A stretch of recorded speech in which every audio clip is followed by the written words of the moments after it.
Përshëndetje! Sot ka marrë porosi një kompozim shumë të veçantë me lule. Por në fakt, njerëzit e mendojnë se është kaq e thjeshtë për të bërë një kompozim. Prandaj kam vendosur t'ja u tregoj në këtë video hap pas hapi se sa duhet që të bëhet një kompozim kaq e bukur. Më ndiqni në vazhdim. Si fillim, kam prerë këta kartonat në 3 pjesë, sepse duhet të bëj kutinë të parë, pastaj të vazhdoj me pjesën tjetër. Shkronjat që do vendos brenda, letra që do i mbledh. Kur e shikon duket shumë i bukur, por kur filloni bën hapat me radhë, është një proces goxha i gjatë dhe kërkon disa hapa. Na duhet ngjitës skoç, na duhet ngjitës silikon, gërshar. Dhe filloj. Edhe pse ka kaq shumë punë, përsëri mua më pëlqen. Më pëlqen ta bëj këtë gjë sepse më jep kënaqësi. Pak a shumë e kam si antistres. Nëse mërzitem ose kam diçka, më mirë filloj bëj lule ose bëj diçka tjetër, mund të pikturoj. Jo çdo gjë mund të duket si punë apo ta shoh si biznes këtë bërjen e luleve. Nganjëherë çdo gjë është pasion i njeriut për të bërë diçka të bukur. Dhe mua më pëlqen kjo gjë.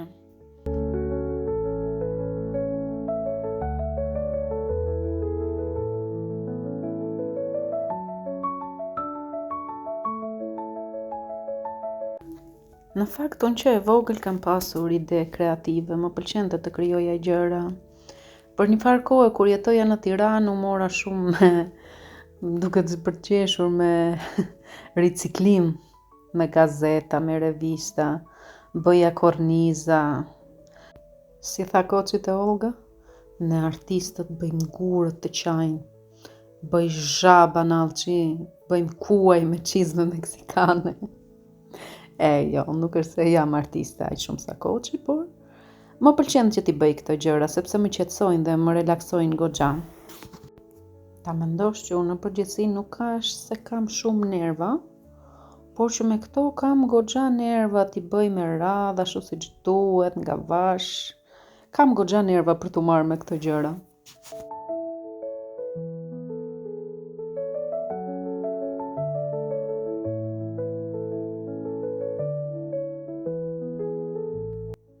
Procesi të parë po i vjen fundi. Tani po mbarojmë me pjesën e kartonit, që do të jetë pjesa sipër.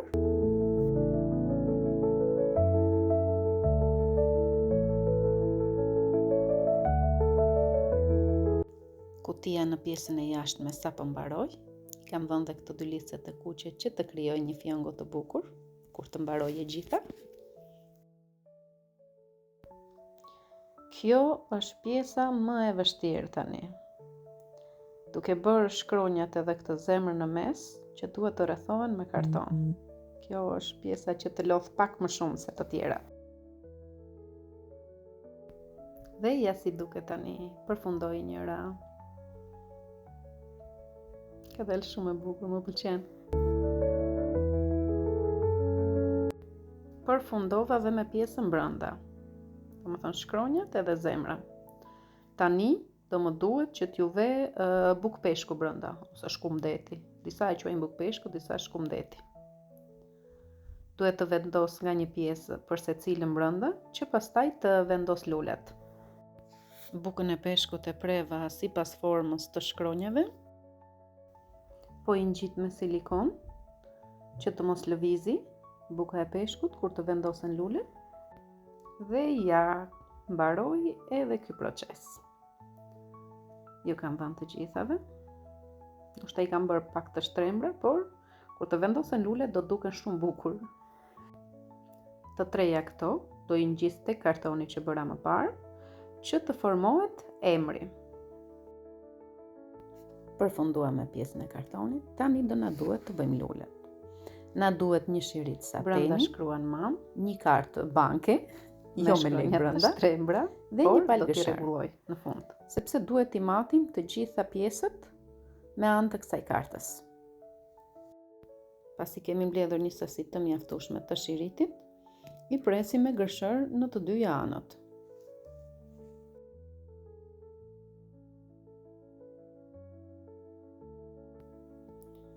I kemi bërë në pjesë të vogla dhe tani duhet të fillojmë të krijojmë trëndafilin. Unë për t'i ngjitur për t'i bërë petale, përdor një qiri, sepse kam më të lehtë për ta përdorur.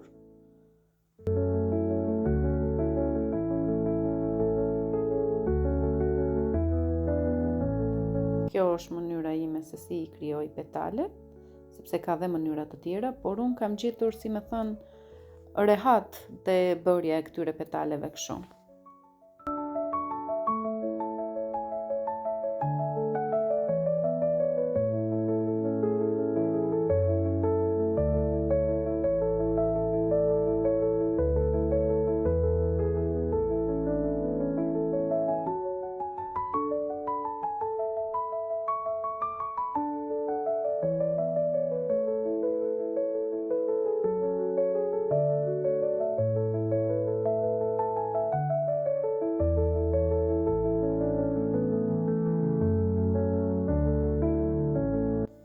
Pas procesit të krijimit të petaleve, do fillojmë që të formojmë trëndafilin.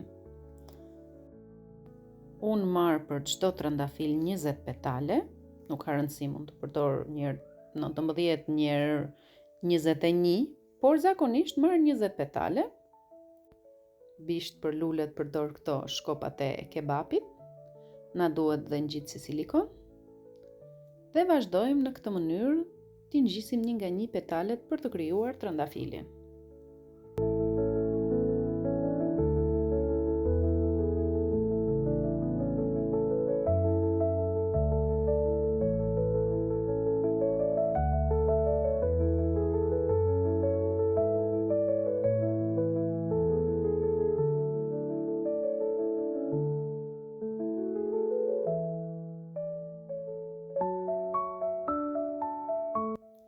Dhe voilà!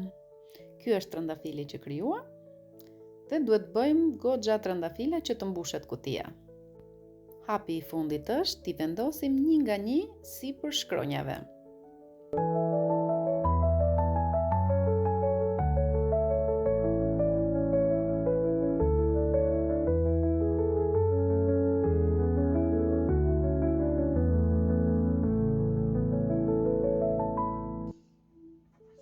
Nuk ishte e lehtë që ta përfundoja këtë kompozim nga fillimi deri në fund, por është një nga kompozimet e mia më të bukura dhe e kam bërë me shumë dashuri.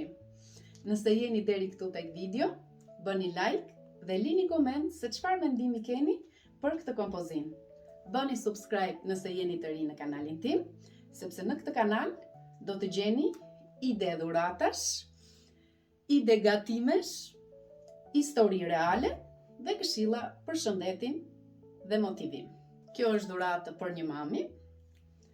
Me këtë rast ju uroj të gjitha nënave, grave, kudo që ndodhen gëzuar 8 marsin. Çdo nën apo grua e meriton një dhuratë të tillë. Kështu që mos nguroni, t'ia dhuroni dikujt. Shihemi në video të tjera. Mirupafshim!